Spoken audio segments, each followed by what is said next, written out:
हरे कृष्णा। आप सब लोगों का स्वागत है भक्ति वैभव कोर्स में। हम सब स्टडी कर रहे हैं श्रीमद् भागवत महापुराण द्वितीय स्कंद अध्याय number 1, first step in God realisation.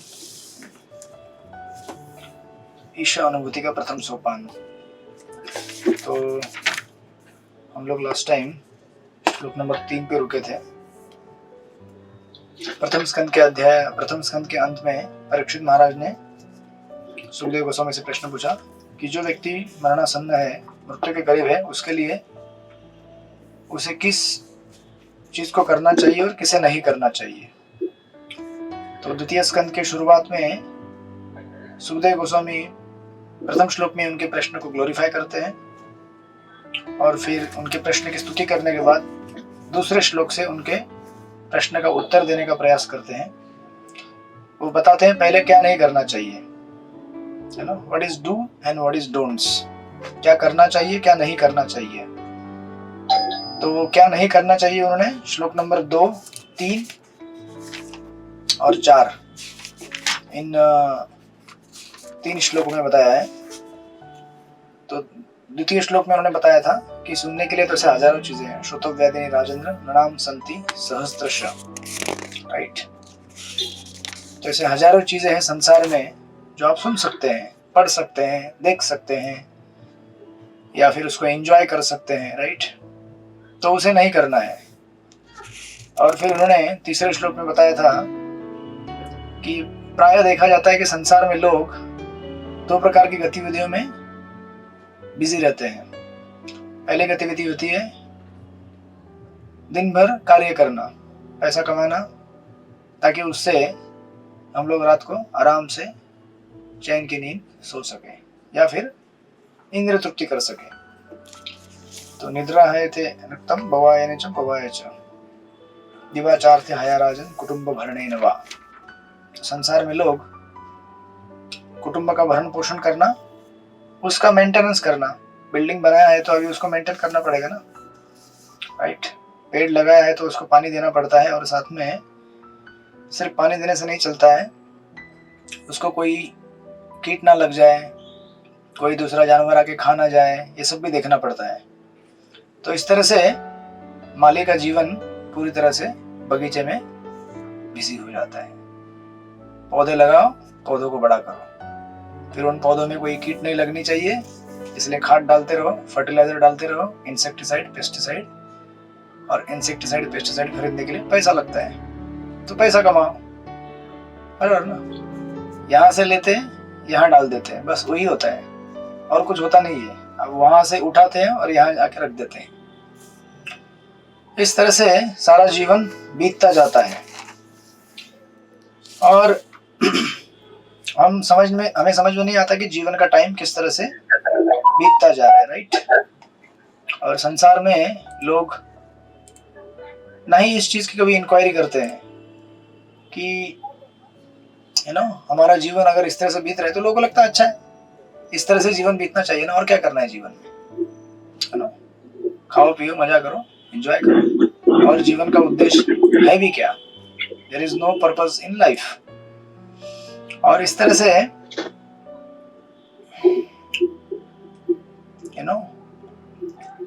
खास करके आज के युग में आप देखेंगे कि कुछ चीजें हमारे लिए आवश्यक रहती है, उसको नेसेसिटी कहते हैं लाइफ का, और कुछ चीजें हमारे लिए ऑब्सेसिव हो जाती है। ऑब्सेसिव इन द सेंस कि उसका ज्यादा बम्बार्डमेंट कर करके हमें ऐसा लगता है कि ये मेरे लिए क्या है, जरूरी है, जबकि हमारे लिए जरूरी रहता नहीं है वो। तो बेसिक नेसेसिटी क्या है? रोटी कपड़ा मकान, राइट।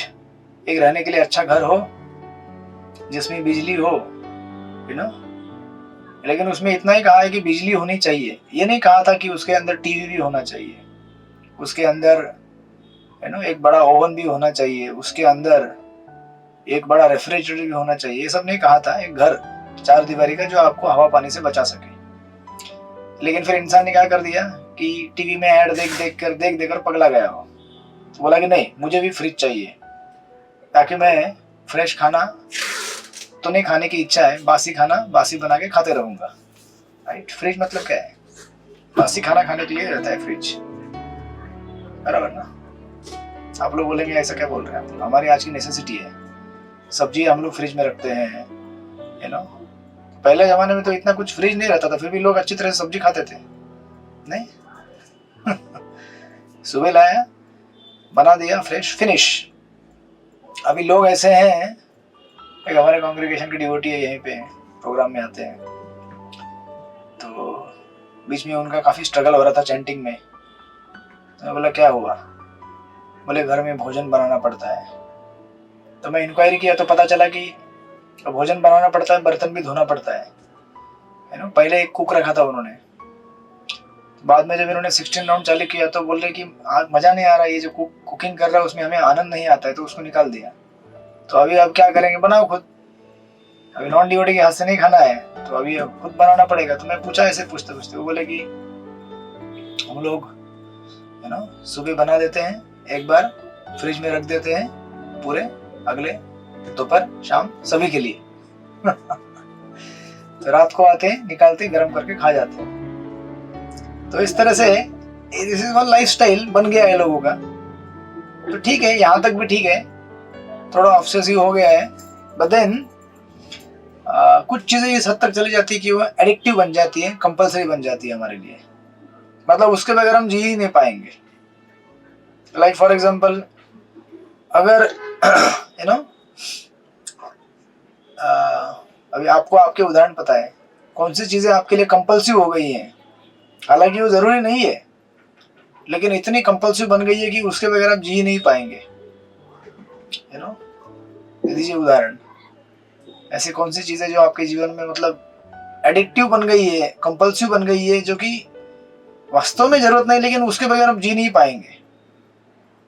तो कौन बताएगा अपने अपने एडिक्शन? कोई नहीं बताएगा। काशीनाथ प्रभु बोलिए। हरे कृष्णा गुरु जी, दंडवत प्रणाम। आपके चरण में दर्शन कर रहे हैं इसको। पर जी मोबाइल सबसे ज्यादा नेसेसरी हो गया। हाँ, तो मैं नहीं बोलना चाहता था, आपने ही बोल दिया, मैं तो आप मुझे गाली देते बाद में। उसी मोबाइल का यूज करके झूम लगाया है और उसी मोबाइल को गाली दे रहे हो। उसी मोबाइल से तो देखते हैं प्रोग्राम पूरा अपना। तो जी देखा जाए तो कोई भी चीज है ना नेसेसरी का मतलब उसका प्रॉब्लम जब आती है जब हम उसका गलत यूज करते हैं, मिस यूज करते हैं, या उसी से मतलब और इतने ज्यादा एडिक्ट हो जाते हैं कि उसके बिना रहा नहीं जाए। जैसे फ्रिज है, क्या कहते हैं, एसी है, मोबाइल है, माइक्रोवेव ओवन है, ये सारी चीजें एडिक्ट है देखा जाए तो। कुछ लोग ऐसे हैं जिनको मोबाइल में अगर 5 या 3 मिनट के अंदर एक बार नहीं झांक के देखा तो चैन नहीं आता है उनको। जैसे आंख की पलक झपकती है वैसे इनके हाथ की उंगलियां घूमते रहती है, मिनट मिनट में। कुछ होता नहीं है, जो मैसेज आने वाले वो तो आएंगे, जो नहीं आने वाले नहीं आएंगे। फिर भी क्या हुआ। Even to the extent chanting करते समय भी वो टेंडेंसी लोग कैरी करते हैं। सो दैट्स व्हाई ये जो श्लोक है, स्पेशली श्लोक नंबर 3 नंबर का, ये आज के कलयुग में सुखदेव गोस्वामी ने आज से 5000 साल पहले बोला था, लेकिन आज कलयुग में हमारी स्थिति क्या हो गई ये विचार कीजिए इस श्लोक को अगर हम एनालाइज करेंगे तो। राइट, आई थिंक हमने इसका एक परपोर्ट थोड़ा सा डिस्कस करना बाकी था। प्रभुपाद कहते हैं सेकंड पैराग्राफ में, चूंकि मानव जीवन भौतिक पदार्थ तथा आत्मा का सम्मेल है, अतः वैदिक ज्ञान की पूरी प्रक्रिया आत्मा को पदार्थ के संदूषण से मुक्त करने की दिशा में प्रेरित रहती है। और हम लोग ऐसे हैं कि हम पदार्थों को पकड़ के रहना चाहते हैं, उसको छोड़ना ही नहीं चाहते, जबकि हमें उसको छोड़ने के लिए तैयार किया जाता है ये सब विधियों से कि उसको छोड़ दो, बट हम उसको पकड़ के रहते हैं। इससे संबंधित ज्ञान आत्म तत्व कहलाता है। जो लोग अत्यधिक भौतिकवादी हैं वे इस ज्ञान से अनजान रहते हैं और भौतिक भोग के लिए आर्थिक विकास के प्रति अधिक उन्मुख होते हैं। ऐसे भौतिकवादी लोग उन्हें कर्मी कहा जाता है। उन्हें नियंत्रित आर्थिक विकास या यौनाचार के लिए स्त्री संगति की छूट दी जाती है। जो लोग कर्मियों से ऊपर हैं यथा ज्ञानी, योगी तथा भक्त, उनके लिए यौनाचार सर्वथा वर्जित है। कर्मी लोग आत्म तत्व से लगभग विहीन होते हैं और इस तरह उनका जीवन बिना किसी आध्यात्मिक लाभ के बीत जाता है। एक्चुअली विश्वनाथ चक्रवर्ती ठाकुर कहते हैं कि ये जो शब्द दिया था ना लास्ट टाइम हमने डिस्कस किया नहीं उस पॉइंट को, बट गृह मेधि जो सेकंड श्लोक में कहा गया है, मेधि एक्चुअली मतलब उसका अर्थ होता है हिंसा, हिंसा करना, राइट। प्रभुपाद ने यहाँ पे ईर्षा दिया है, and there is another also meaning कि मेधि उसका अर्थ चक्रवर्ती पाद बताते हैं एक जगह पे उसी श्लोक में कमेंट्री में उनके, मेधि कम्स फ्रॉम द वर्ड मेध्र मीन्स वायलेंस, हिंसा करना। तो जो एक रेगुलर हाउस होल्डर है या चाहे कोई भी हो, वो 5 प्रकार की हिंसाएं करता है, यू नो। 5 प्रकार की हिंसाएं कौन सी होती है आपको पता रहेगा, आपने सुना होगा। जब आप यू नो जो अनाज खेत से निकालते हैं उसका जब हस्क निकालते हैं, मतलब छिलका, उस समय कुछ यू नो जीव जंतु उसमें मर जाते हैं। अब उसके बाद उसको जब आप चक्की में लेके जाते हैं पीसने के लिए, उस समय कुछ जीव जंतु मरते हैं। उसके बाद जब आप उसको बनाते हैं सीढ़ी में, आग उत्पन्न करते हैं, तब कुछ जीव जंतु मरते हैं। फिर आप जो घर में पानी के बर्तन यूज करते हैं उसमें कुछ जीव जंतु गिर के मर जाते हैं, यू नो। और आखिर में आप घर में जो झाड़ू पोछा करते हैं उसमें भी कई सारे जीव अनजाने में आपके हाथों मर जाते हैं। ऐसे 5 प्रकार की हिंसाएं हमसे निरंतर होती रहती है, राइट। ये तो 5 एग्जाम्पल दिए, बट इससे भी अनेक कई क्रिया हैं जिसमें ये हिंसाएं होती रहती है, बट प्राइमरीली ये 5 है क्योंकि ये डायरेक्टली हमारे यू नो खाने पीने और घर को मेंटेन करने से, एक गृह मेधि के घर से रिलेटेड है।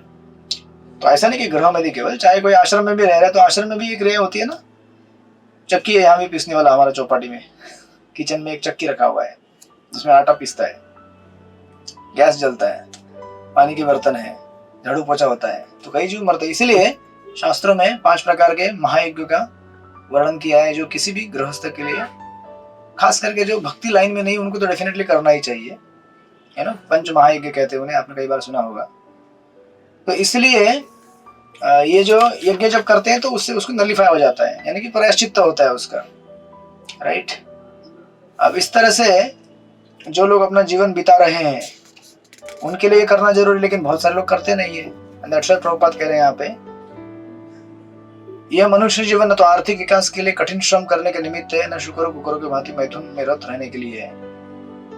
यह तो भौतिक जीवन की समस्या तथा उनके फलस्वरूप उत्पन्न वाले कष्टों का हल ढूंढने के लिए है। इस तरह कर्मी जन रात्रि को सोकर तथा मैथुन में रत रहकर और दिन को संपत्ति संग्रह करने के लिए कठिन श्रम करके बिता देते हैं। ऐसा करके वह अपने आप को भौतिक उन्नति में बड़ा यू नो बनना चाहते हैं और अपने जीवन को इस तरह से नष्ट कर देते हैं, राइट।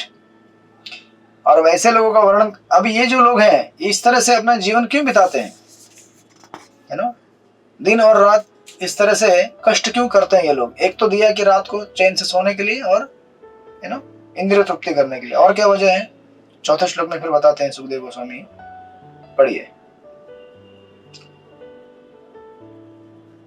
रमेश मोदी ब्रो पढ़िए 4था नंबर का श्लोक। हरे कृष्ण बोल देयपत्य कलत्र आदिषु आत्मसैन्यसु वस्तुषु अपि नेतेषां प्रमत् निधनं पश्यन् अपि न पश्यन्ति। आत्मतत्व से विहीन व्यक्ति जीवन की समस्याओं के विषय में जिज्ञासा नहीं करते, क्योंकि वे शरीर, बच्चे तथा पत्नी रूपी विनाशोन्मुख सैनिकों के प्रति अत्यधिक आसक्त रहते हैं। पर्याप्त अनुभवी होने के बावजूद भी वे अपने अवश्य भावी विनाश मृत्यु को नहीं देख पाते। हरे कृष्ण। हरे कृष्ण। तो ये हमारा आर्मी है सबका, ठीक है ना। ये क्या है, हम सब लोग की सेना है। तो ये सेना अगर नहीं रहेगी तो हम बेचैन हो जाते हैं, है ना। सुखदेव गोस्वामी कह रहे हैं कि देह यानी कि शरीर, अपत्य यानी कि बच्चे, कलत्र यानी कि पत्नी, है ना, आदि आदि आदि आदि आदि आदि मतलब क्या, आपके घर में यू नो कोई नौकर चाकर रहेगा, आपके घर में कुछ पशु पाल के रखे होंगे, या आपके घर में फलाने फलाने बहुत सारी चीजें हैं, उसमें मोबाइल भी आ गया आपका। ये सब क्या है, हमारे सैनिक है। These are all our soldiers। किसके लिए? अब ये सोल्जर क्यों बना के रखे हम लोगों ने? अच्छा ये बताइए कि हमें ये घर गृहस्थी में ये सब लोग बना के क्यों रखे हुए हैं, क्यों करते हैं लोग घर, ये सब चीजों को क्यों मेंटेन करके रखते हैं, बोलिए। ये सब चीजों को मेंटेन करने के पीछे कारण क्या है?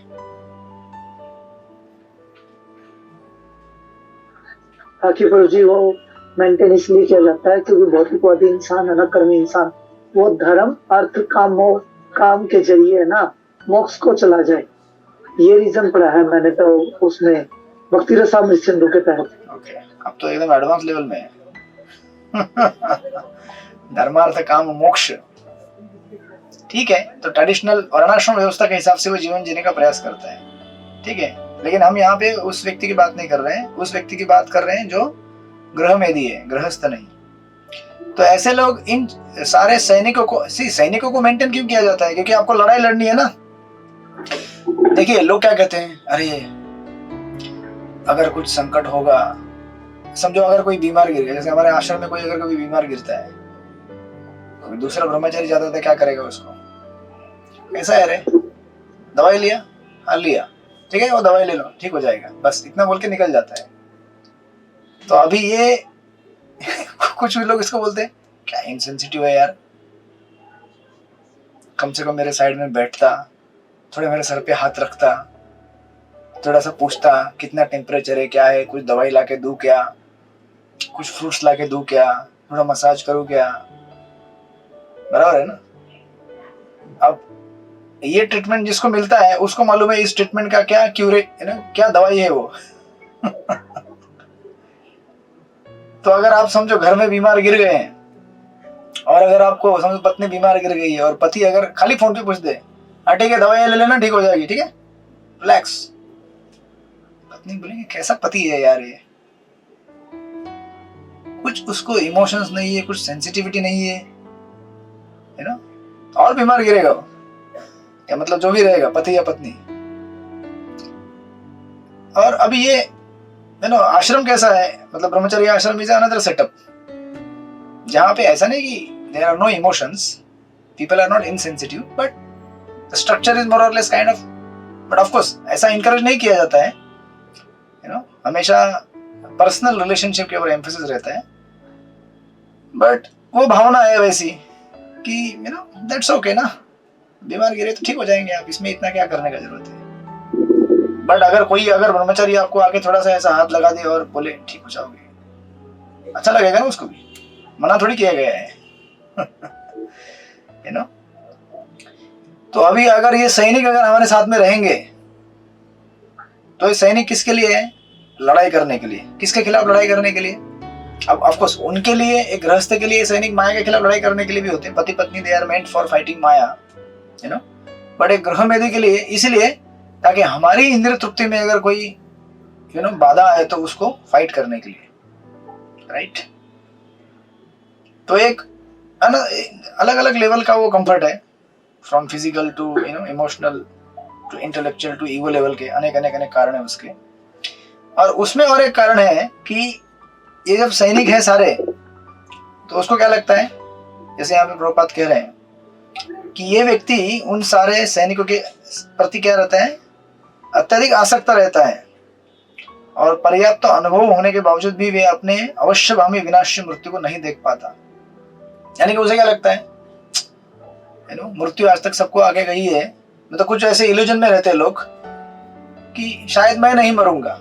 अब आप बोलेंगे कि ऐसा तो कोई सोचता नहीं है ना, हर कोई सोचता है कि मैं मरूंगा, लेकिन इसको ऐसा स्टेटमेंट क्यों दिया गया है कि लोग क्यों सोचते हैं कि मैं मरूंगा नहीं? ये स्टेटमेंट ऐसा इसीलिए दिया गया है क्योंकि लोग उस ट्रुथ को, सत्य को स्वीकार करके उस प्रकार का जीवन नहीं जीते हैं। अगर आपको पता है कि आप मरने वाले हैं तो आप कैसा जीवन जिएंगे? एकदम सीरियस होकर जीवन जिएंगे ना कि अरे मुझे तैयारी करना है, अभी मुझे दूसरे जगत में जाना है तो मुझे तैयारी करना है। आपने कई बार सुना होगा, life is preparation, death is examination, right. लेकिन इन लोगों के लिए तो कोई एग्जाम है ही नहीं, और अगर एग्जाम भी है, अरे एग्जाम बहुत दूर है यार, बहुत दूर है। अभी जैसे कोई स्टूडेंट है, साल का पहला महीना, दूसरा महीना, तीसरा महीना मजा करते रहते हो लोग, एग्जाम बहुत दूर है यार, तब तक अपने सारे सैनिकों के साथ एंजॉय करते रहो। He doesn't understand कि ये सब खत्म होने वाले हैं, मैं भी इनके साथ खत्म हो जाऊंगा। और इसीलिए देखिए अब यहाँ पे एक शब्द का इस्तेमाल किया गया है, पश्यन् अपि पश्यति, मतलब वो देखता है फिर भी नहीं देखता है। ऐसा क्यों? अभी इसमें दो चीजें हैं, मतलब दो बार कहा गया है देखता है देखता है। पहला देखना मतलब क्या है? First seeing is just having gathering information कि संसार में क्या है, मृत्यु है, बराबर है। देखता है कि संसार में लोग मर रहे हैं, कोरोना काल में कितने सारे लोगों ने शरीर छोड़ दिया, ऐसे भी आए दिन कितने लोग शरीर छोड़ते रहते हैं। तो ये पहले दिस इज फर्स्ट सीइंग कि वो देख रहा है, बट स्टिल वो नहीं देख पा रहा है, दैट इज सेकंड सीइंग, पश्यन् अपि पश्यति, मतलब फिर भी नहीं देखता है। दूसरा देखना क्या है उसका? वो देखता है लेकिन क्या करता है उसको, इसको इंग्लिश में कहते हैं comprehensions. We see but don't see, things don't register in our head, मतलब ये क्यों हो रहा है उसके ऊपर विचार नहीं डालता है।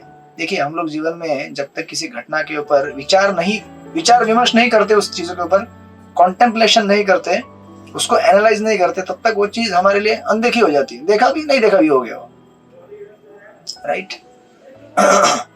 सो दैट्स व्हाई वो देखता है फिर भी देख नहीं पाता है।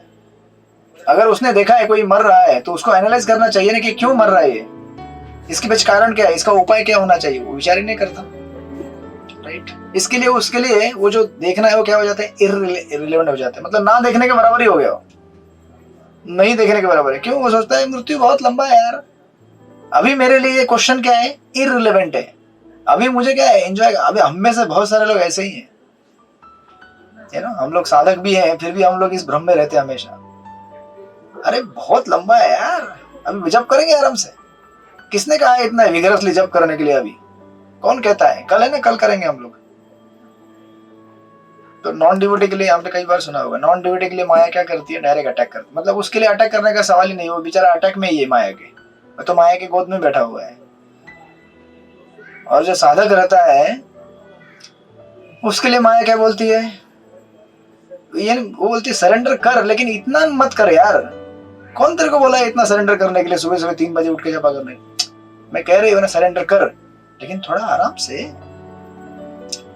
3 बजे क्यों उठ रहा है? 6 बजे उठना, सर्दी का समय है, मस्त थोड़ा रजाई ओढ़ के सो जा, तेरी तबियत खराब हो जाएगी ज्यादा अगर तू सुबह सुबह उठेगा तो, है ना। पिछली बार तबियत खराब हो गई थी ना, हाँ तबियत खराब हो गई थी। अच्छा अच्छी तरह से सो जाना, गर्म पानी से नहाना एकदम कड़क, बड़ा ब्लैंकेट ओढ़ के जब आके बैठना, ठंडी लगेगी, सर्दी हो जाएगी तेरे को। सही कह रही है। तो इस तरह से उसके सरेंडर को क्या करती है, वो पोस्टपोन कर देती है। पोस्टपोन, आराम से करो, धीरे धीरे करो, जिंदगी पड़ी है आगे बहुत, क्या इतना टेंशन है।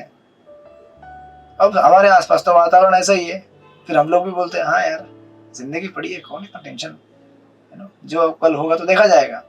इस तरह से ये पूरे भ्रम में हमारा जीवन क्या हो जाता है, बीत जाता है। कर्मी के लिए तो कोई चांस है नहीं, क्योंकि वो तो खुद एकदम गोद में बैठा है माया के, तो उसको इस बारे में सोचने का अवसर भी नहीं देती कि वो मृत्यु के पंजे में है। भगत के लिए थोड़ा मौका है, लेकिन अगर वो ऐसा दूसरे भक्तों का संग करे जो थोड़े सीरियस है, तो वो भक्त उसे याद दिलाते हैं, प्रभु सुबह उठो, थोड़ा जपा कर लो, हरे कृष्णा कृष्ण कृष्ण हरे हरे, हरे राम राम राम हरे हरे, या वो याद दिलाते थोड़ा भागवत पढ़ लो, थोड़ा सेवा कर लो, है ना। तो हमारे लिए एक ही चांस है कि हम ऐसे किसी सिंसियर भक्त का एसोसिएशन ले जो हमें इन चीजों को याद दिलाए, कृष्णा, है ना। और महाराज का तो एक बार महाराज का स्टेटमेंट भी है कि surrender is not just one time surrender, surrender is actually minute by minute, hour by hour, day by day, week by week, month by month, year by year, that's how life time. हम लोग अगर इस तरह surrender करेंगे तो ऐसा नहीं होता कि आपने बोला अरे दीक्षा ले लिया ना, सरेंडर हो गया मैं उस दिन 64 माला किया था दीक्षा के पहले दिन, तो अभी दूसरे दिन क्या जपा नहीं करोगे, उस दिन का सरेंडर पूरा हो गया, अभी आज का सरेंडर, आज का चैलेंज है। Every day is a challenge, हर दिन एक नया चैलेंज लेके आएगा आपके लिए। एवरी डे एवरी मिनट हमको सरेंडर करना पड़ेगा, क्योंकि हम ऐसी दुनिया में आए हैं जहां पे हमको हर समय अपने आप को अपडेटेड रखना पड़ेगा, है ना, सतर्क रहना पड़ेगा। इसलिए प्रभुपाद देखिए यहाँ पे परपट में कहते हैं, प्रभुपाद का ये परपट बहुत सुंदर है, पूरा तो नहीं पढ़ेंगे लेकिन जस्ट 2-4 लाइन यहाँ वहाँ। प्रभुपाद लिखते हैं भौतिक जगत मरते लोग कहलाता है। जिनकी आयु करोड़ों वर्ष की होती है उन ब्रह्मा से लेकर कुछ ही पलों तक जीवित रहने वाले जीवाणु तक, ये सब क्या कर रहे हैं? स्ट्रगल कर रहे हैं, जीवन में संघर्ष कर रहे हैं। संघर्ष कर रहे हैं मतलब क्या है? हम लोग सांस ले रहे हैं, वो संघर्ष है हमारा। बिना हवा के हम जी नहीं सकते, संघर्ष है ना ये हमारा। और हवा में थोड़ा सा अगर धूल मिट्टी जमा हो जाए, नहीं ले पाएंगे हम लोग। कितना स्ट्रगल है। 4 घंटा 5 घंटा अगर आपने पानी नहीं पिया, हरिबोल हो जाएगा आपका। एक दिन भोजन नहीं लिया तो फिर सारे आपके कॉम्प्लेक्स के चूहे आपके पेट में आके बैठ जाते हैं। तो इस तरह से ये स्ट्रगल है। भौतिक शरीर मतलब क्या है? Is a struggle. इस तरह यह जीवन एक प्रकार से उस भौतिक प्रकृति के साथ युद्ध की तरह है जो सबके ऊपर मृत्यु थोप देती है। और हम लोग क्या है? खड़े सैनिकों के साथ, ए रुको भाई, मैं मेरे सैनिक यहाँ पे, मेरी पत्नी, मेरे बच्चे, मेरे सोसाइटी, मेरा घर बंगला, रुको रुको। मैं अटैक कर रहा हूँ, सबको अटैक कर रहा हूँ। कौन मुझे बीमार करेगा? कौन बूढ़ा बनाएगा? ये सब लोग है ना मेरे साथ, सांत्वना दे रहे हैं मुझे बार बार। पापा आप काम करते रहो, कुछ नहीं होगा आपको, आप हमारे लिए कमा के लाते रहो। और पापा कहते हैं कि अरे भाई मेरे रिटायरमेंट का टाइम हो गया, अभी मुझे OnePlus लेना है। पापा रुको थोड़ा, ये जमाना आजकल OnePlus का नहीं है। 65 हुआ तो क्या होगा? लोग 80 तक काम करते हैं, है ना। पापा कह रहे तू भी थोड़ा कुछ काम कर ले। आजकल लिटरली लोग 70 के बाद भी काम करते हैं, मैंने देखा है। 70 75, है ना। इसलिए क्या है? संघर्ष है। मानव योनि में जीव अस्तित्व टिकाए रखने के लिए इस विकट संघर्ष को समझने के लिए समक्ष होता है। लेकिन परिजनों, समाज, देश इत्यादि के प्रति अत्यधिक आसक्त रहने से वह अपनी शारीरिक शक्ति, बच्चे, पत्नी, संबंधी जनों इत्यादि की सहायता से दुर्जय भौतिक प्रकृति पर विजय पाना चाहता है। और वो अपने पुराने अनुभव से नहीं सीखता है। राइट, प्रभुपाद लिख रहे हैं कि उनके लड़ने वाले तथाकथित सैनिक अर्थात बच्चे, परिजन, समाज के सदस्य तथा देशवासी सभी इस महान संघर्ष में विनाशशील है। मनुष्य को इस तथ्य की छानबीन कर लेनी चाहिए कि उसका पिता या उसके पिता का पिता पहले ही दिवंगत हो चुका है, अतः उसकी भी मृत्यु निश्चित होनी है। इसी प्रकार उसके बच्चे भी, और एंड सो प्रभुपाद उसको लिखते हैं।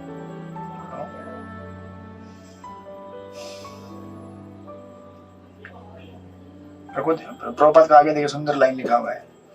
भौतिक प्रकृति का महासागर समय की तरंगों से आंदोलित रहता है और जीवन की तथाकथित अवस्थाएं फेन के बुदबुदों के सदृश है, जो हमारे समक्ष स्व शरीर, पत्नी, बच्चे, समाज, देश इत्यादि के रूप में प्रकट होती रहती है। आपने देखा है कि समंदर में या नदी के पानी जहाँ बहुत ऐसा जोर से बहता है, वहां झाग आते रहते हैं, बुदबुदे आते हैं।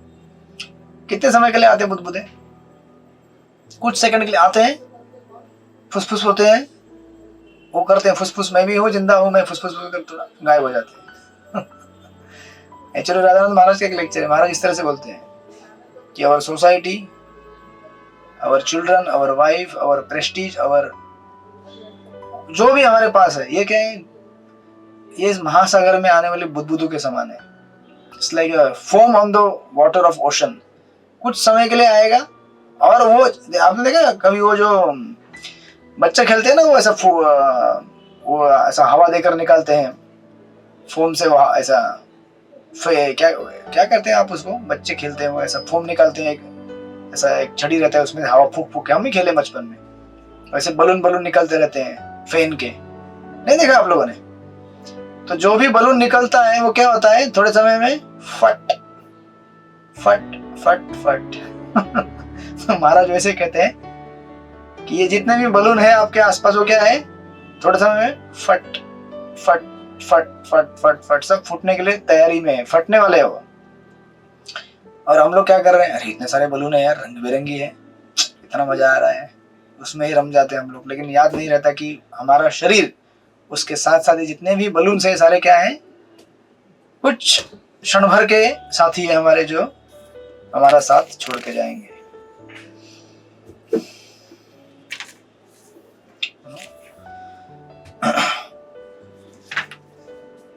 आत्मज्ञान के यानी कि आत्म तत्व के अभाव में हम अज्ञान की शक्ति के शिकार बन जाते हैं, और इस तरह जीवन की स्थायी परिस्थितियों को कि व्यर्थ खोज में पीछे मूल्यवान मानव शक्ति बर्बाद करते हैं। हमारे मित्र, कुटुंबी और तथाकथित पत्नी और बच्चे नहीं केवल विनाशशील है, अपिंतु भौतिक अस्तित्व जगत की बाह्य चकाचौंध से मोहग्रस्त भी है। अतः वे हमें बचा नहीं सकते, फिर भी हम सोचते हैं कि हम लोग क्या है, सुरक्षित है। राइट। इस तरह से श्रील प्रभुपाद हमें कहते हैं कि ठीक है, अभी ऐसा नहीं है कि अभी लेक्चर के बाद जाके गाली गलौज करना, ये सब पानी के बुदबुदे हैं, सब फूटने वाले हैं। They are there, that's all right. Prabhupada ने हमेशा कहा है कि best use of the bad bargain. हमने जो बार्गेनिंग किया है वो ठीक से नहीं किया, गलत चीज मांग ली, कोई बात नहीं, अभी उसको भगवान की सेवा में लगाने का प्रयास करो। इसलिए उसको स्पिरिचुअलाइज करो। एंड देन फाइनल प्रभुपाद कहते हैं जो लोग आत्म तत्व के ज्ञान से विहीन है वे दिग्भ्रमित है, लेकिन जो भगवत भक्त है और जिन्हें दिव्य ज्ञान की पूर्ण अनुभूति है वे मोहग्रस्त नहीं होते, चाहे किसी भी अवस्था में हो। दैट्स व्हाई ये हमारे जीवन की क्या है, परिणति है, पूर्णता है कि हम अभी हमारे पास ठीक है, जो भी है जैसा भी है उसको भगवत साक्षात्कार के लिए उपयोगी करें और इन सैनिकों को माया के खिलाफ भक्ति करने के लिए इस्तेमाल करें। अभी आज हम माया के खिलाफ लड़ रहे हैं ताकि हम इंद्रिय तृप्ति कर सके, जो कि खुद भी दूसरे एक माया है। राइट। लेकिन हम अभी इन सैनिकों का इस्तेमाल किस लिए करेंगे, माया के खिलाफ लड़ने के लिए, ताकि हम भक्ति कर सके। राइट। तो अगर पत्नी, अगर आप बीमार होंगे तो आके आपको बोलेगी प्रभु जी आप चिंता क्यों करते, मैं हूं ना, तो ये भक्ति हो गई उसके लिए। आपकी चैंटिंग मैं कर दूंगी, बोला आपके, आपकी पत्नी ने कभी बोला आपको? नहीं बोलते कभी कभी। अगर काशीनाथ प्रभु तो इतने जोर से मुंडी हिला रहे हैं, पांडव सखी माता जी सुन रही है, जी आरती करती है मेरे नाम की और सारी चीज कर लेगी, तो खुद जो चीज फॉलो करनी वो तो खुद ही करनी पड़ेगी। आरती करती है आपके नाम से, आरती उतार देती है, भक्ति बनी रहे, इनकी भक्ति की शक्ति से मजबूत रहे। लेकिन मैंने कुछ भक्त देखे, कभी कभी क्या होता है कि आप बीमार हो जाते हैं, एकदम हेवीली बीमार होते हैं कि जप ही नहीं कर सकते। कुछ भक्त ऐसा भी होते हैं, वो उनके लिए जप करते हैं, मतलब उनके राउंड पूरे करते हैं, मैं देखे कुछ लोग। तो ये क्या है, पॉजिटिव यूज है ना। ये तो सैनिक है हमारे सारे, इन सैनिकों का हम लोग क्या कर रहे हैं। तो बोलिए क्या काशीनाथ प्रभु, आपका प्रश्न क्या है? जी मैं ये पूछ रहा हूँ, तो क्या ऐसा संभव हो सकता है हम किसी और के नाम की करें तो उसको मतलब उसकी कंप्लीट हो जाए ऐसे? ये किस अवस्था में, जब आप सचमुच नहीं कर पा रहे हैं और सामने वाला व्यक्ति उसने अपने प्रिस्क्राइब राउंड पूरे करने के बाद उसके पास समय है आपको करने के लिए। तो जी कोई उदाहरण मिल सकता है गुरु साधु शास्त्र के द्वारा कहीं पर ऐसा है? क्यों? किसी न किसी, ये तो सिंपल है। सी, जब मतलब क्या होता है, जब मतलब आपके लिए प्रेयर होता है, राइट, प्रार्थना होती है। मैंने उस दिन महाराज का एक कोटेशन भेजा था ना, वीडियो बना के, छोटा सा क्लिप, आपने नहीं सुना, मैं आपको वापस भेजता हूँ ग्रुप में, कि अगर एक भक्त दूसरे भक्त के लिए प्रार्थना करता है तो प्रार्थना भगवान तक पहुंच जाती ही है। राइट। हम जो महामंत्र करते हो क्या है, प्रार्थना तो है ना, और क्या है। तो आप अगर प्रार्थना करने में समक्ष नहीं है तो आपके लिए कोई और प्रार्थना करेगा। आपका डेली कोटा अगर आप मिस, मतलब ये this is in circumstances where you really can not chant. Right. हमारे ऐसे कई भक्त, एक हमारे ब्रह्मचारी है, उनकी माँ आश्रम में आने के पहले डिवोटी नहीं थे इतने, उसके लिए अपनी 16 प्लस उसकी 16 करती थी, 32 माला रोज। ब्रह्मचारी है जो सेवा करते, बताते कभी, उसकी माँ उसके लिए जप करती थी। राइट। सो प्रेयर है ना। लेकिन कल आप मुझे किसी भी कारण से उनको मत बोलना, पांडव सखी माता जी को, अरे भाई आज जप कर दो मेरा। ये बीमार है सच में तो ठीक है, अदरवाइज नहीं। It's only in rare circumstances where you really can not. पर जी हम किसी के भी भक्त के नाम की कर सकते हैं ऐसे? क्यों नहीं कर सकते, सारे जीव तो वैष्णव है ना, भगवान के दास है। आप किसी के लिए देखिए, जैसे वासुदेव दत्त, इन्होंने प्रार्थना किया था ना, उन्होंने चैतन्य महाप्रभु को बोला कि इस संसार में जितने भी जीव है उन सबके पाप जिन्होंने किए, जितने भी, उन सबके पाप मैं लेने को रेडी हूं, आप उन सबको भगवत धाम भेज दीजिए। तो भगवान ने क्या बोला, अरे वासुदेव, उनको इतनी चिंता करने की जरूरत नहीं है, वो तो भगवत धाम जाएंगे ही जाएंगे और आपको उनके सारे पाप लेने की जरूरत भी नहीं है। है ना। भगवान सब कुछ कर सकते हैं, उनके हाथ में सब कुछ है। बस उनको प्रार्थना देने के लिए कोई चाहिए। सी इसलिए prayer is the only thing हम कर सकते हैं, सबसे बेस्ट थिंग अगर हम कोई कर सकते हैं तो।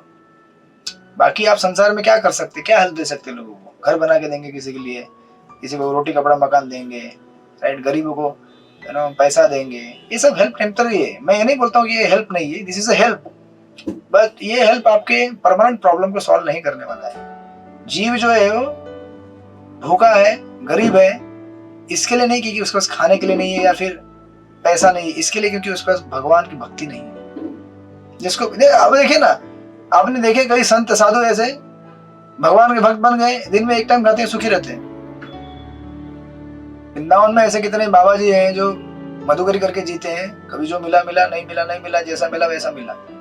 वही हमारे मुंबई में आप कितने देखेंगे भिखारी हैं, तीनों टाइम भीख मांगेंगे, खाने के लिए नहीं है। राइट, क्यों भीख मांगेंगे? पेट। अभी ये भी एक तरफ साधु हैं जो उनको फर्क नहीं पड़ता, क्योंकि भगवान के भक्त होने के बाद आप जब तृप्त हो जाए तो आपको संसार से कोई है नहीं। और जिसको 3 टाइम भी खिलाओ तो चौथे टाइम भी मांगेगा वो, उसका पेट, क्योंकि हार्ट उसका एम्प्टी है, भले पेट भर जाए, राइट। दैट्स व्हाई यहाँ पे सुखदेव गोस्वामी कहते हैं कि इन सब सैनिकों के चक्कर में पड़ोगे अपनी ईंद तृप्ति कराने के लिए, तो यही आपके काल का कारण बन जाएंगे। इससे अच्छा है कि इनको भक्ति में लगाओ और इनके माध्यम से माया से लड़के भगवान की भक्ति करो। राइट नाउ, अभी इसके बाद, अभी यहाँ सुखदेव गोस्वामी के प्रश्न का उत्तर तो दे दिया, सॉरी परीक्षित महाराज की, कि क्या नहीं करना चाहिए आपको। परीक्षित महाराज ने पूछा था कि क्या करना चाहिए क्या नहीं करना चाहिए, जो मृत्यु के करीब है, क्या नहीं करना चाहिए आपको? ये सब गतिविधियों में नहीं एंगेज होना चाहिए जो हमारे आध्यात्मिक अस्तित्व को नष्ट कर देते हैं। तो अभी क्या करना चाहिए, राइट? उसका उत्तर सुखदेव गोस्वामी अभी आने वाले 5वें श्लोक में देते हैं। कनई प्रिय माता जी, आप यहाँ पे हैं? हरे कृष्णा जी, 5वां श्लोक पढ़िए, श्लोक नंबर 5। तस्मात् भर्ता सर्वात्मा प्रज्ञा ईश्वरो हरि श्रोतव्ये किति शब्दस्य कर्तव्ये च इच्छिता अभ्यम। हे भरतवंशी, जो समस्त कष्टों से मुक्त होने का इच्छुक है उसे उन भगवान का श्रवण, महिमा गायन तथा स्मरण करना चाहिए जो परमात्मा नियामक तथा समस्त कष्टों से रक्षा करने वाले हैं। हरे कृष्णा प्रभु। 5। यस, तो सुखदेव गोस्वामी कंक्लूसिव आंसर देते हैं यहाँ पे। क्या कहते हैं? तस्मात भारत, तस्मात मतलब देयरफॉर, इसीलिए, मतलब पीछे के वर्ड से कनेक्ट करके बोल रहे हैं। इसीलिए परीक्षित, क्या करना चाहिए हमें? उस हरि की आराधना करनी चाहिए। उस हरि को 3 शब्दों से उनको नाम लिया गया है। एक तो सर्वात्मा कहा गया है, दूसरा कहा गया है भगवान, और तीसरा कहा गया है ईश्वर। तो हरि को 3 नामों से डिस्क्राइब किया गया है। क्या 3 नाम है? सर्वात्मा, उसके बाद भगवान, फिर हरि। तो इस हरि का हमें क्या करना चाहिए? श्रोतव्य, उसके बारे में सुनना चाहिए। कीर्तितव्य, उनके बारे में महिमा गायन करना चाहिए। और स्मर्तव्य, यानी कि हमें स्मरण करना चाहिए। तो देखिए ये स्टेप कैसे फॉलो होते हैं। अगर आप श्रवण करेंगे तो ठीक से कीर्तन कर पाएंगे, और ठीक से श्रवण और कीर्तन होगा तो डेफिनेटली आप स्मरण कर पाएंगे। कभी कभी क्या होता है, लोग चैंटिंग करते समय सोचते हैं कि मैं कृष्ण का याद कर रहा हूँ क्या, मैं कृष्ण को याद कर रहा हूँ क्या। अरे यार, तुम मिक्स क्यों कर रहे हो? चिंता मत करो कि कृष्ण का याद आ रहा है कि नहीं आ रहा है। You just chant and here, chant and here, chant and here. Mechanically आप ऐसा याद नहीं कर पाओगे ना। कभी लोग, एक भक्त मुझे मिले थे पिछले संडे, वो बोले कि मैं चैंटिंग करता हूँ तो मुझे ऐसा लगता है कि चैंटिंग में मुझे मजा नहीं, मतलब ठीक से नहीं हो रहा है तो मजा नहीं आ रहा है, ठीक से नहीं हो रहा है, मजा नहीं आ रहा है, मजा नहीं आ रहा है, मजा। मैं बोला चैंटिंग आप किसके लिए कर रहे हो? मजा आने के लिए कर रहे हो क्या? अगर इस हिसाब से करोगे तो कभी मजा आएगा ही नहीं। क्योंकि चैंटिंग में बद्ध जीव को कैसे मजा आएगा बाबा? किसी भी बद्ध जीव को चैंटिंग में आनंद कैसे आएगा? क्योंकि उसको चैंटिंग वो दवाई है उसका। जब हम दवाई लेते हैं तो दवाई किसके लिए लेते हैं? समझो आपको मलेरिया हो गया है, आपको दवाई खिलाया जाता है, दवाई खाने से आपको आनंद आता है क्या? मलेरिया का दवाई खाया आपने, लैरिगो, या फिर एक नया आता है आजकल, पता नहीं कौन सा, वो एक नया और थोड़ा हायर वर्जन का आया है, वो कौन सा? किसने रिसेंटली लिया? हाँ, आपने रिसेंटली लिया लगता है। नहीं, आप डॉक्टर है? अच्छा, अच्छा हम डॉक्टर है, भूल गया था मैं, 2 डॉक्टर है यहाँ पे, डॉक्टर मधुमती माता जी और चित्रलेखा सखी माता जी। तो अभी आप किसी पेशेंट को जब दवाई देते हैं, अबे थोड़ी बोलते हैं बेटा ये दवाई लो, बहुत मजा आएगा दवाई खा के, बहुत अच्छा लगेगा आपको ऐसा बोलते हैं कि आप? इनफैक्ट मैंने तो लिया है, जब मलेरिया का दवाई को खाने के बाद तो 1 हफ्ते तक पूरा एपेटाइट खत्म हो जाता है, पूरा भूख ही मर जाता है। इनफैक्ट मेरे को लास्ट टाइम जो हुआ था ना 1 साल 1.5 साल पहले, उसके बाद से मेरा भोजन इतना सा हो गया, तो अभी तक ऐसा ही है, मतलब थोड़े थोड़े इंटरवल में खाता हूँ, लेकिन उसके बाद लगता है कि इतना नहीं खाना, इतना से खाया तो भी हो जाता है, चावल थोड़ा सा, दाल सब्जी। यानी कि दवाई जब हम लेते हैं तो दवाई टेस्ट के लिए नहीं लिया जाता है, उसके इफेक्ट के लिए लिया जाता है। उसका इफेक्ट देखना होता है कि मेरा बीमारी दूर हो रहा है। मजा नहीं आएगा, टेस्ट नहीं आएगा आपको उसका, लेकिन आपका बीमारी दूर होगा। तो सिमिलरली मैं क्या बता रहा था आपको, तो हम अच्छी तरह से जब श्रवण करते हैं और श्रवण करके कीर्तन करते हैं तो डेफिनेटली स्मरण ऑटोमेटिक होना ही है, अगर अच्छा हमने श्रवण कीर्तन किया है तो उस भक्त को मैं समझाया कि आप ज्यादा टेंशन मत लो, मजा नहीं आ रहा है, आप भगवान के मजे के लिए चैंटिंग कर रहे हो, आपके मजे के लिए नहीं कर रहे हो। जब आप भगवान के मजे के लिए चैंटिंग करोगे तो ऑटोमेटिक आपको मजा आना चालू हो जाएगा।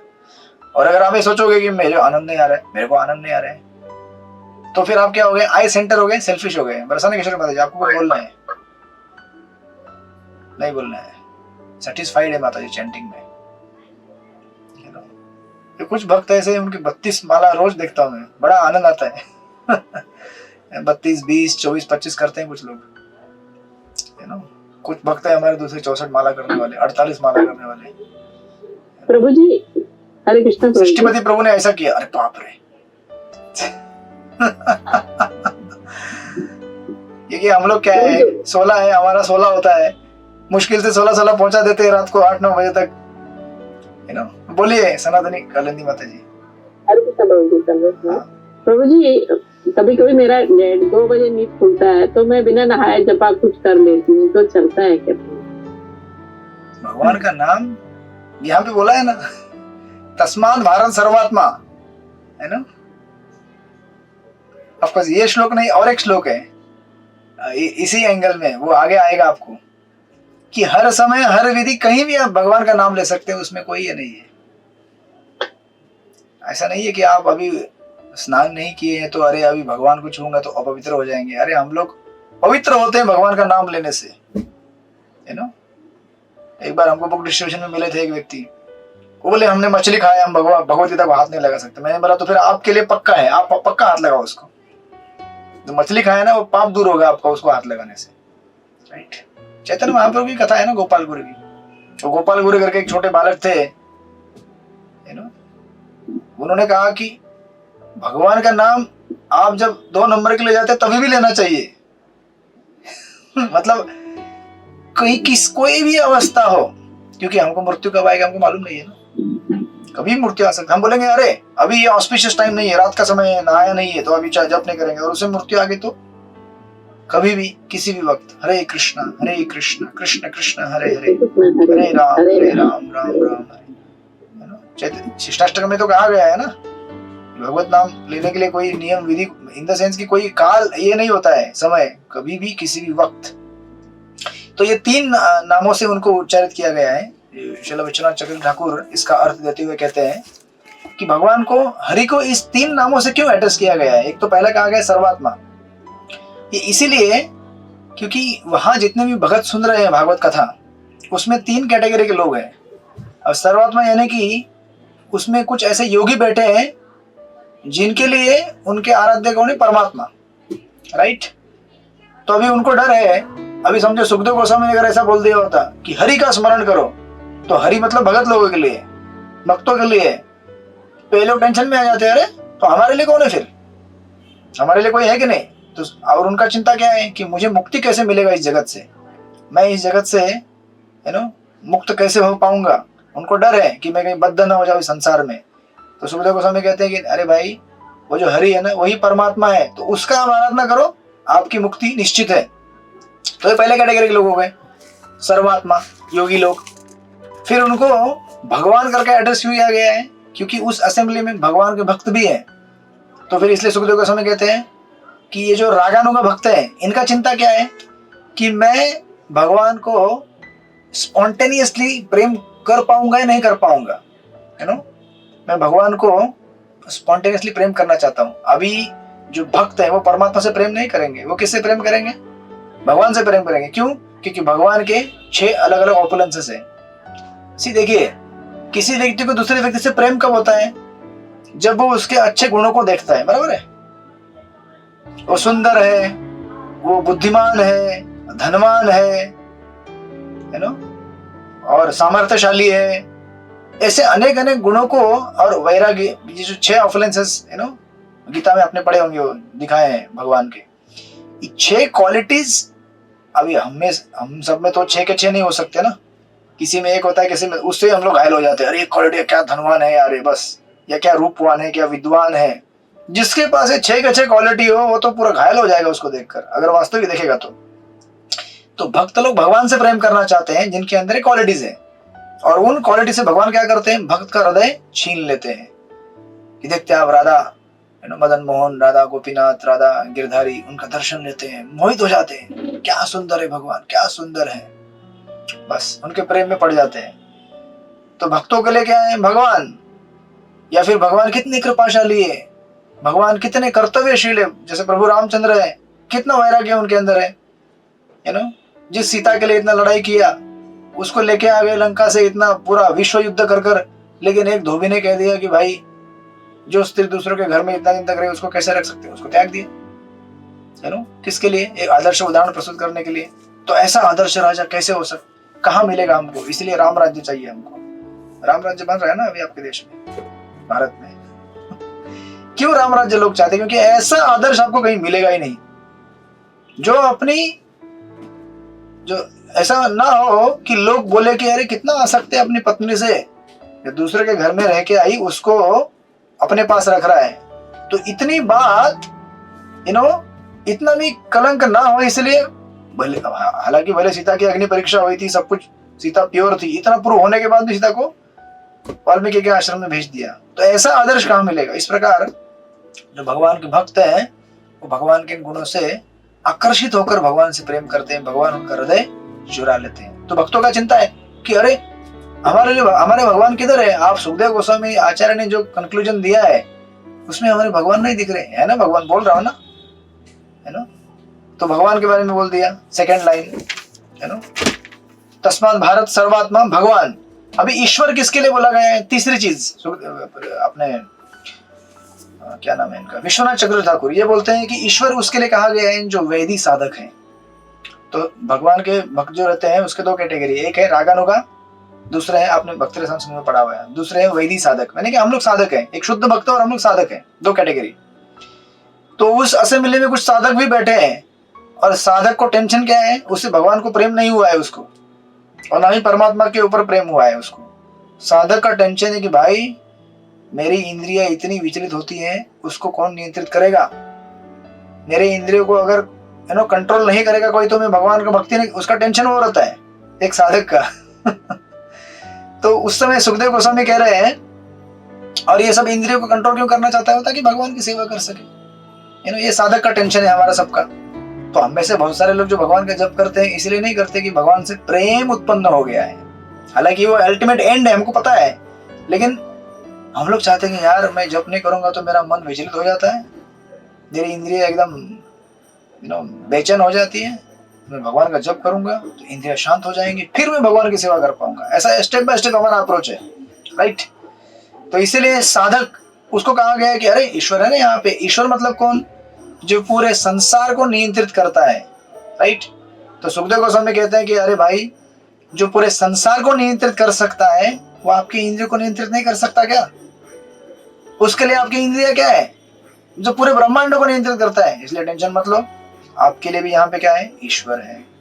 तो इस तरह से इन 3 पर्सनैलिटी भगवान के अलग अलग नामों को उच्चारित करके सबको सेटिस्फाई करे सुखदेव गोस्वामी। जो असेंबली में लोग बैठे हैं, चाहे वो योगी हो, अष्टांग योगी हो, या प्योर डिवोटी हो, या फिर कोई साधक हो, सबको एश्योरिटी दे रहे हैं कि सबके लिए उत्तम मार्ग क्या है? भगवान हरि का श्रोतव्य, कीर्तितव्य और स्मर्तव्य, ये सब करने से हम क्या हो जाएंगे, इस संसार की सारी चिंताओं से मुक्त होंगे और अपने अपने इच्छित ध्येय को प्राप्त कर पाएंगे। राइट। अब इतना सब बताने के बाद अब यहां तक उन्होंने बता दिया कि ये आपके प्रश्न का उत्तर है। एक्चुअली भागवतम यहाँ पे पूरा हो जाता है इन वन सेंस देखा जाए तो। परीक्षित महाराज ने पूछा कि मरणासन्न व्यक्ति को क्या करना चाहिए और क्या नहीं करना चाहिए। सुखदेव गोस्वामी ने कहा क्या नहीं करना चाहिए 2, 3, 4 श्लोकों में, और 5वें श्लोक में कहा क्या करना चाहिए। हरे कृष्ण कृष्ण कृष्ण हरे हरे, हरे राम राम राम हरे हरे। अभी फिर ये अभी प्रश्न सामने आएगा, है ना। हालांकि भागवतम ये पूरा हो सकता है, लेकिन भागवतम यहाँ पूरा नहीं होगा। तो अभी सुखदेव गोस्वामी को परीक्षित महाराज जी प्रश्न पूछेंगे, लेकिन आपने तो यार, है ना, ये जो प्रश्न है आपने क्या कर दिया, जेनेरिक आंसर दिया। जेनेरिक यानी कि इन जनरल आंसर दिया है। राइट, सॉरी, परीक्षित महाराज का प्रश्न क्या है, जेनेरिक है, इन जनरल है। उन्होंने ये नहीं कहा था कि जो भगवान का भक्त है उसके लिए क्या प्रक्रिया है जो मृत्यु के करीब है। लेकिन परीक्षित महाराज को सुखदेव के सामने उत्तर कैसा दिया, परीक्षित महाराज ने प्रश्न कैसा पूछा था, जो मृत्यु के करीब है उसके लिए क्या ड्यूटी है। मतलब अब वो कोई भी हो सकता है ना, चाहे वो डिवोटी हो, नॉन डिवोटी हो, अमेरिकन हो, इंग्लैंड का हो, पाकिस्तान का, कोई भी हो।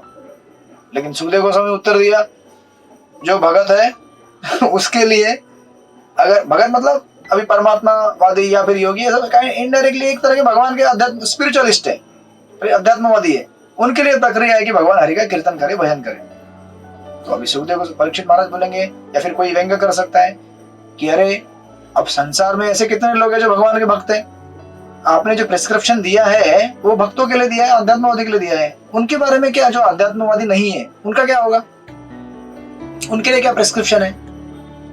अब देखिए, आप अगर एनालिसिस करेंगे तो कितने लोग वैदिक धर्म का पालन करते हैं आज, बहुत ही कम। भारत या फिर भारत के आसपास थोड़े जो देश रहेंगे, राइट। तो फिर अभी ये प्रश्न पड़ गया कि आखिर अभी उन लोगों के लिए क्या, उन लोगों का क्या होगा जो, अब उनके लिए उत्तर क्या है। तो उस प्रश्न का उत्तर जब देंगे तो हम लोग कल देखेंगे इसको, 6ठे श्लोक से इसका उत्तर देना चालू करेंगे सुखदेव गोस्वामी की एक्चुअली फिर इन लोगों के लिए क्या है, राइट। तो इसका परपट भी हम लोग कल देखेंगे, 5वें श्लोक का थोड़ा सा परपट, और फिर इसको आगे बढ़ाएंगे। तो फिर एक्चुअली भागवतम यही पूरा हो जाता है, लेकिन परीक्षित महाराज जिज्ञासा जो है, इससे भागवतम और आगे बढ़ते जाएगा और उनके प्रश्न उत्तर चलते रहेंगे। ठीक है, हरे कृष्णा। श्रील प्रभुपाद की जय, श्रीमद् भागवत महापुराण की हरे कृष्ण। तो अभी आने वाले आई थिंक 14 को आपकी एग्जाम है ना, ये आने वाले संडे को, हाँ संडे को। तो आप लोग पढ़ाई कीजिए, उसके साथ साथ मुझे बीच बीच में याद दिलाते रहिए कि आगे के प्रश्न भी देने हैं आपको। आई थिंक 12 अध्याय तक दिया है मैंने, राइट, 13, 14, 15, उसके 13 दिया 13 दिया। अच्छा, फिर 14, 15, 16, 17, 18, 19, तो 2 ही एग्जाम होगा और 3 अध्याय का। ठीक है, फिर आपके फर्स्ट कैंटो के प्रेजेंटेशन भी बाकी है, जो एग्जाम होने के बाद होंगे। मतलब आप लोग प्रेजेंटेशन देंगे, एक टॉपिक आपको मिलेगा, उसको प्रेजेंट करेंगे आप लोग, ग्रुप डिस्कशन होगा।